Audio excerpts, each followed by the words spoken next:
The Crystal Caves of Patagonia. The Adventures of Arin Cade. Far at the southern edge of the world, where glaciers scraped the sky and the wind sang its endless lonely song across the plains, the adventurer Arin Cade arrived in Patagonia. All around him, snow-dusted mountains rose like ancient silent guardians. And somewhere beneath them, a secret lay waiting, a secret whispered only in the faded ink of ancient travel logs and the half-forgotten tales of local legends. They spoke of the Crystal Caves, a hidden underground world where towering crystals grew like a forest, said to store the very memories of the earth itself. While most explorers who came to this wild land searched its surface, trekking its famous peaks and valleys, Arin looked deeper. He searched beneath it. His journey began on the frozen trail, a vast ice field that stretched to the horizon. Each breath he took hung in the thin, frigid air like a ghost. He checked his compass, but its needle spun wildly, confused by some unseen force radiating from below. He knelt down, pressing his ear to the ice, and heard it a faint, rhythmic hum, almost like a distant heartbeat pulsing up from the depths. This was the sign he'd been searching for. He followed the strange vibration, letting the ice itself guide him. Days turned into a grueling trek across the frozen expanse. The sun was a pale disk in the sky, offering little warmth. Arin's supplies were dwindling, but his resolve was unbreakable. The humming grew stronger, leading him to the base of a colossal glacier, a sheer wall of blue-white ice that seemed to touch the clouds. There, half buried, was something that made his own heart skip a beat. It was a smooth stone arch, its surface etched with swirling spiral symbols, patterns he recognized from past adventures in other forgotten corners of the world. He ran his gloved hand over the cold stone, feeling the familiar energy thrumming within.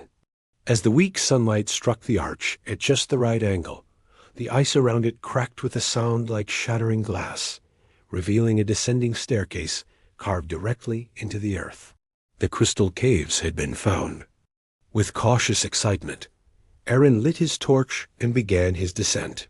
The air grew still and heavy, the sounds of the world above fading with every step. He emerged into a cavern that stole his breath away. It was a sight beyond any legend. Massive crystals, some as thick as ancient trees, rose from the floor and plunged from the ceiling, their facets glowing in ethereal shades of blue, violet, and silver. Light refracted endlessly, creating the illusion of a million stars trapped underground. Every footstep he took echoed not as a simple sound, but as a musical chime that resonated through the cavern. He moved forward, his torchlight dancing across the crystalline structures. As he passed, the crystals themselves responded to his presence, pulsing with a soft, gentle light. It was then that Arin realized something truly remarkable. These caves were alive. Not alive with flesh and blood, but with something far more profound. They were alive with memory. Each pulse of light was like a thought, a fragment of history stored within the crystal lattice. He was walking through a library of time, where every stone held a story. Deeper within this subterranean world, Arin reached a chamber unlike any other. The walls were not just crystalline. They were mirror-clear, polished to an impossible sheen. As he stepped inside, reflections began to form around him, but they were not his own body.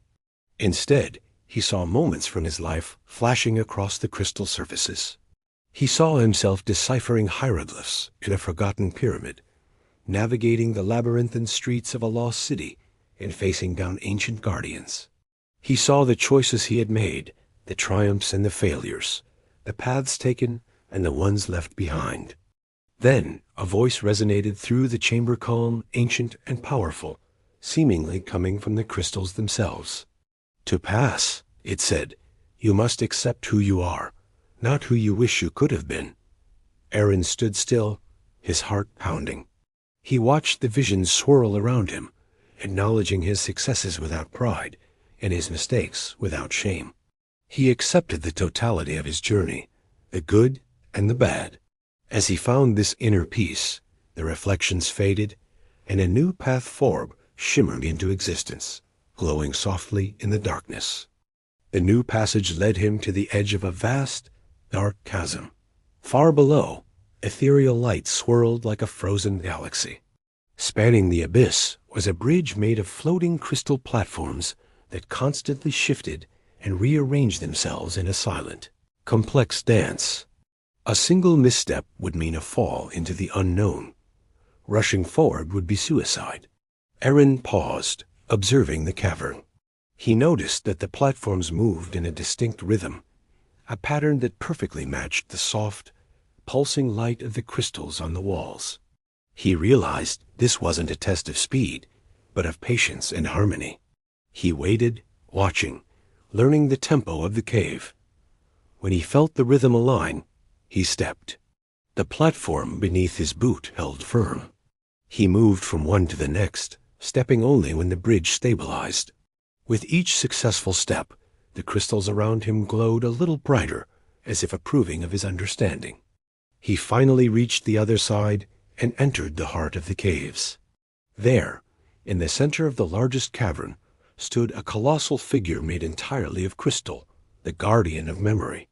Its form was graceful rather than threatening, and its crystalline surface was not static. Swirling within it were images, mountains rising from the earth, oceans forming and receding, entire civilizations blooming like flowers, and then fading back into dust. It was the living chronicle of the world. "You walk the paths of forgotten places," the guardian spoke, its voice a symphony of chimes and echoes. "Why do you seek them?" Arin looked at the magnificent being and answered with the simple truth that drove him. "To understand," he said, "and to protect what the world is in danger of losing forever." The guardian seemed to consider his words. It extended a crystalline hand, and resting in its palm was a single glowing shard, the echo crystal, a piece of the cave's heart, said to be capable of preserving knowledge across the ages. It was a treasure beyond measure. "But memory is a burden," the guardian warned as it offered the shard. "It must be shared, not owned." Arin looked at the shard, then back at the swirling history within the guardian. He understood. To take the crystal would be to steal a piece of the world's soul. He nodded and gently placed the echo crystal back onto the pedestal from which it had been offered. The moment he did, the entire cave hummed in a single perfect harmony, a chord of approval that resonated deep in his bones.